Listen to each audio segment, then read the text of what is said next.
scared of crowds, and he's scared of loud noises. So when I introduce him, I want you to cheer at least that loud, okay? Here we go. Ladies and gentlemen, let's give a great big hand to Michael Singleton!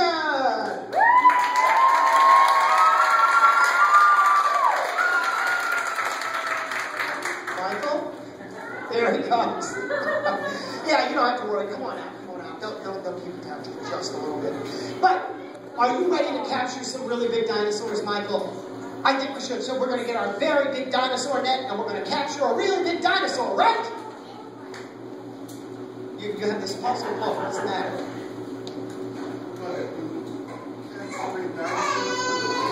Yeah, we're going to capture a big net, and we're going to capture the dinosaurs. It's going to be terrific. Won't it be great? Why can't we do that? Because dinosaurs are extinct. You see, every time we do a show, he likes to show off by using really big words that I don't understand. Does anybody know what the word extinct means? Dead. Yeah, the boy cut right to the chase. They're dead. The dinosaurs are dead. No dinosaur show. Sorry you came out live. Wait a minute. We can't stop now. Everybody came here. They said they're ready for the show. I know. What should we do? Do like the paleontologists do. See, there he goes again. Big word. Paleontologist. Just 6 syllables. Anybody know what paleontologist means? What's that? Wow. You jumped right in. Somebody else told me it was a rock doctor. But, yeah, they dig up bones, right? You were going to tell me. I know you were. So, we're going to capture really big dinosaurs by using a really... big net. No. We're going to use a really... Somebody's listening. So, we're going to use a very small pig and a very small brush. This is really what the paleontologists use to capture really big dinosaurs. It's hard to believe, but they go out in the field and they pick and brush and brush and pick and pick and brush and brush and pick. And if they're really lucky, they find this. Wow. You're really lucky. This is the claw from a velociraptor. Now, a velociraptor is not the biggest dinosaur, but they are scary. They travel around in packs, and they find something they want to catch, and then they go, whoo, like that. Ooh. Does that scare you? Oh, yeah, it scared me too. So I'm going to just put that right back here. I don't blame you. Let's see if we can find something else. So we're going to pick and brush, and brush and pick and pick and brush and brush and pick. And if you're really lucky, you'll find this. This is the tooth from a T-Rex. Yeah, and this is not the whole tooth. And I didn't believe it when they told me. They said this is only 1/4 of the tooth, so it would be 1, 2, 3, 4. It would be this big. I didn't believe them until I went to Florida, and I went to a museum in Florida, and they had a whole T-Rex tooth, and it really is this long. The rest of it is his root. So the root of the tooth was much bigger than the tooth itself. And this guy probably broke this tooth biting into the bones of other dinosaurs. Wow. Yeah, isn't that gross? Now you're probably thinking, how do we know that? Because people weren't around then. So here's how the paleontologists, to use a word that Michael just made up, you go out there and you pick and brush and brush and pick and brush, and if you're really lucky, you find this. A rock. Yeah, it's coprolite. Yeah, now show them the coprolite. In fact, if you want to touch the coprolite, this is a big piece of coprolite. You can touch all on it. Anybody wants to touch it, go right ahead and touch it. Well, come on down here. You can touch it. My youngest son, Luke, he licked the coprolite. Don't lick the coprolite. Yeah, just touch, touch, touch. Everybody touch that coprolite. Yeah. Yeah, this guy right here, come on. You want to come with me? Let's go touch it. Ooh, this guy wants to touch the coprolite. There you go. Okay. Anybody else want to touch it? Hurry, hurry, hurry. You don't? I don't blame you. Okay. So, now that one more guy right here wants to touch the coprolite. Yeah. Now, once you touch it, I want you to know that what coprolite is fossilized dinosaur poop. Ew! And everybody out there touched the poop. Yeah. And I'm wearing gloves. Yeah. And it doesn't matter, does it? Because does it have any smell? No. It's fossilized. It's hard as a rock. And there are scientists who really get excited to find coprolite or fossilized dinosaur poop. And here's why. Inside the poop, they can tell what the dinosaurs ate. Some of the plants and vegetables that were around at the time of the dinosaurs no longer exist. So by looking at coprolite, you can tell what kind of plants and vegetables lived at the time of the dinosaurs if they were a vegetarian. This dinosaur, however, was not a vegetarian, and we know by these pieces of bone that you saw inside the coprolite. This guy absolutely ate the bones of other dinosaurs, so it is pretty scary stuff. In fact, that's weird. I didn't go see what's going on. Everything we know about the dinosaurs comes from rocks, maybe digging up a claw, or if you're really lucky, you might find a dinosaur bone. Now let's just imagine that this dinosaur bone can talk to us. What do you think it would say? Let's listen. 1, 2, 3, go! Whoa!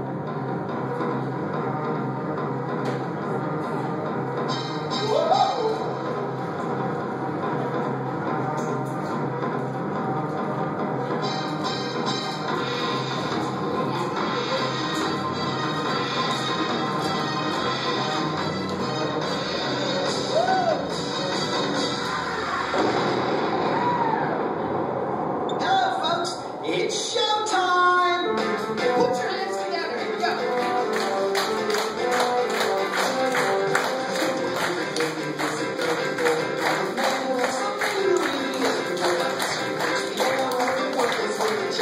They call them dinosaurs. Those guys look good like nothing that you've ever seen before. You've heard a lot about them, the things that they can do. But now it's time to separate the fiction from the truth. I got a proposition. I know you think it's great. To you to separate the straight with a really big dinosaur show. Here with the things you should know about the mighty creatures who used to roam the land. They're coming back to do a couple numbers with the band. The really big dinosaur show is packed up and ready to go. So put your hands together if you want to go to the really big dinosaur like nothing you've seen before. Really big dinosaur show. To make. I am not a dinosaur. Really, I'm not. I'm my own very special creation. Not a fish, not a lizard, not even a bird. I'm a pteranodon. P-T-E-R-A-N-O-D-O-N. The P is silent, which makes me extra special. I'm Sir Thomas the Pteranodon, but you can just call me Tom. P-T-O-M. Remember, the P is silent, which is about the only thing on him that is. Hey, I'm taking care of the act. And now, the moment you've all been waiting for. Are you ready to see a dinosaur? Yeah. Are you ready to see a really big dinosaur? Yeah. Well, ladies and gentlemen, boys and girls, here he is. Whoa.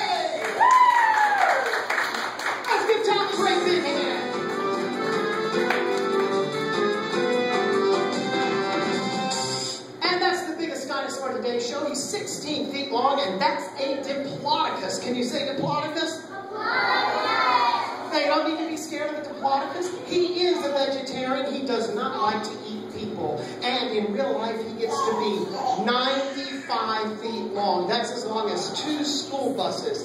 Could you imagine this guy showing up in front of your house to take you to school? Wow. Are you done with me? That's all for now, but don't go too far. One last time, let's have some applaudicus for the giant diplodocus. Yeah! And let's introduce the mighty Mesosphodon.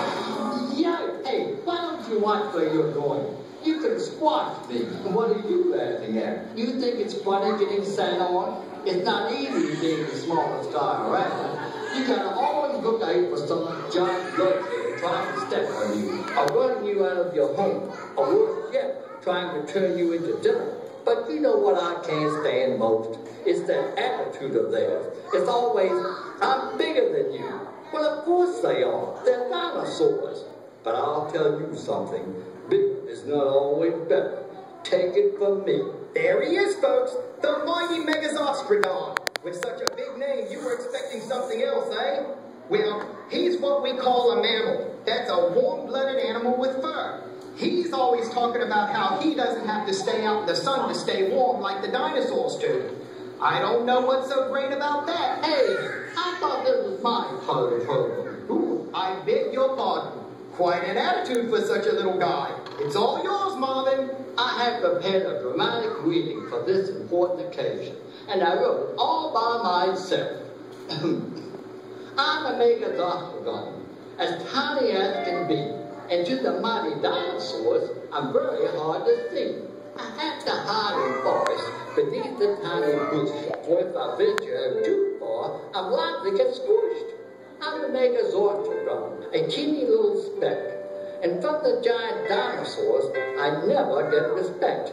But someday in the future, if I strive to do my best, I'll be the greatest Zostrodon the world has ever met.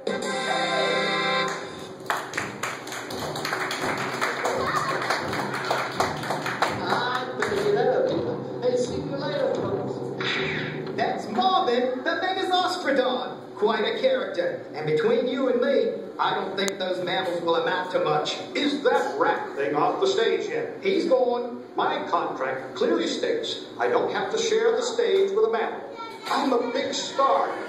Yes, we know. Ladies and gentlemen, here to toot his own horn is Pierre the Parasaurolophus.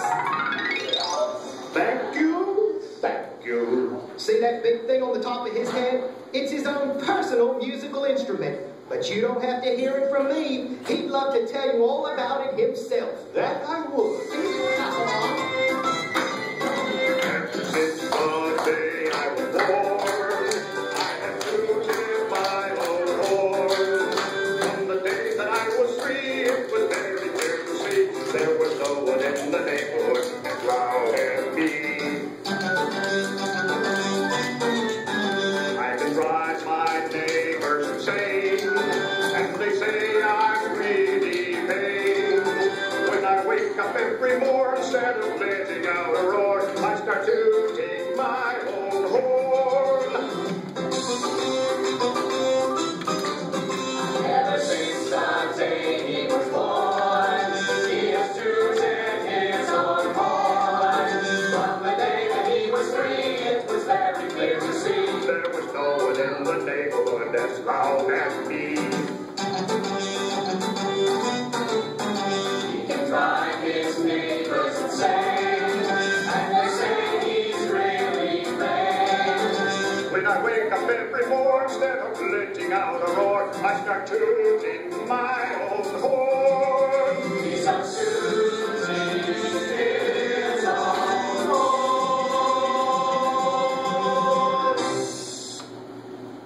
Yeah, give him a big hand. Come back. He's wonderful. He was. You'll hear more from him later, I'm sure. Okay, see you later, Pierre. Say bye, Pierre. Now, did you hear what kind of dinosaur he is? He's a Parasaurolophus. That's a big, long name. Parasaurolophus. You try it. Wow, that was pretty good. Now, there's another dinosaur that begins with the letter P. It's Pachycephalosaurus. Can you say that? Pachycephalosaurus. Yeah, you know, my wife dated a Pachycephalosaurus before we got married. Yeah, they call these guys boneheads. Watch this.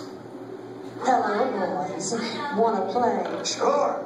What do you mean, sure? She's mine. What do you mean? She was talking to me. Oh, yeah? Yeah. I challenge your God. Fight. You're on. Good evening, fight fans. This is Stan Snakesaurus for the Dinosaur Sports Network, and we got a terrific fight for you tonight.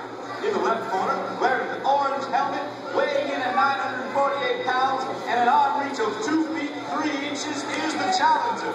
To prepare for tonight's fight, he's followed a strict vegetarian diet of seeds, leaves, and fruits. It's been rumored that he's supplementing that diet with a secret combination of bugs and insects. They're crunchy. How about a big round of applause for Oscar de la Dino? And in the right corner, weighing in at 979 pounds, wearing the green helmet, is the defending champion. He's got an arm reach that's a good 6 inches longer than the challenger, which is hardly important in this fight. That thick bone skull of his doesn't